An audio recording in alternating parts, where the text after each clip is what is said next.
લક્ષ્ય ન્યૂઝ, એક નજર, એક લક્ષ્ય. બનાસકાંઠા જિલ્લાના સર્વે નાગરિકોને નમસ્કાર. ભારત સરકાર અને રાજ્ય સરકારની સૂચના મુજબ આવતીકાલે સાંજે 4 વાગ્યાના રોજ સમગ્ર બનાસકાંઠા જિલ્લામાં ઓપરેશન અભ્યાસ અંતર્ગત 3 જેટલા સ્થળોએ પૂર્વ તૈયારીના ભાગરૂપે મોક ડ્રીલ યોજાવાની છે. આ મોક ડ્રીલ આવતીકાલે સાંજે 4 વાગ્યાથી શરૂ થશે. આ ઉપરાંત ઓપરેશન અભ્યાસ અંતર્ગત પૂર્વ તૈયારીના ભાગરૂપે સમગ્ર જિલ્લામાં આવતીકાલે સાંજે 7:45થી 8:15 સુધી, એટલે કે 7:45 થી 8:15 સુધી 30 મિનિટ સુધી બ્લેકઆઉટ માટેની અપીલ કરવામાં આવે છે.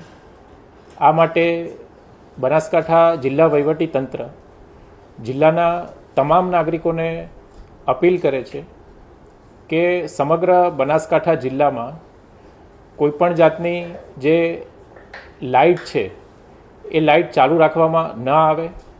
જિલ્લાની તમામ જે સરકારી ઇમારતો છે, સરકારી બિલ્ડિંગો છે, એમાં પણ રોડ ઉપરની જે લાઇટો છે, બ્રિજ ઉપરની લાઇટો છે, તે તમામ લાઇટો બંધ કરી દેવામાં આવશે.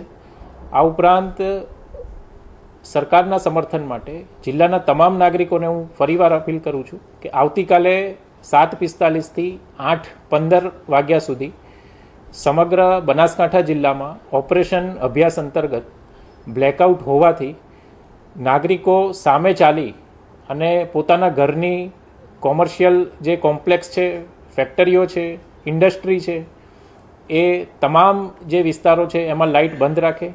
જિલ્લાના તમામ નાગરિકો, તમામ આગેવાનો, તમામ જે સંસ્થાઓ છે એ સંસ્થાઓને આ સમયગાળા દરમિયાન લાઇટ બંધ રાખવા માટે અને સમગ્ર જિલ્લામાં ઓપરેશન અભ્યાસ અંતર્ગત બ્લેકઆઉટની જે પરિસ્થિતિ છે એનું સંપૂર્ણ જે પાલન કરવા માટે અને આ મોક ડ્રીલમાં સરકારને સંપૂર્ણ સહયોગ આપવા માટે હું અપીલ કરું છું. ધન્યવાદ.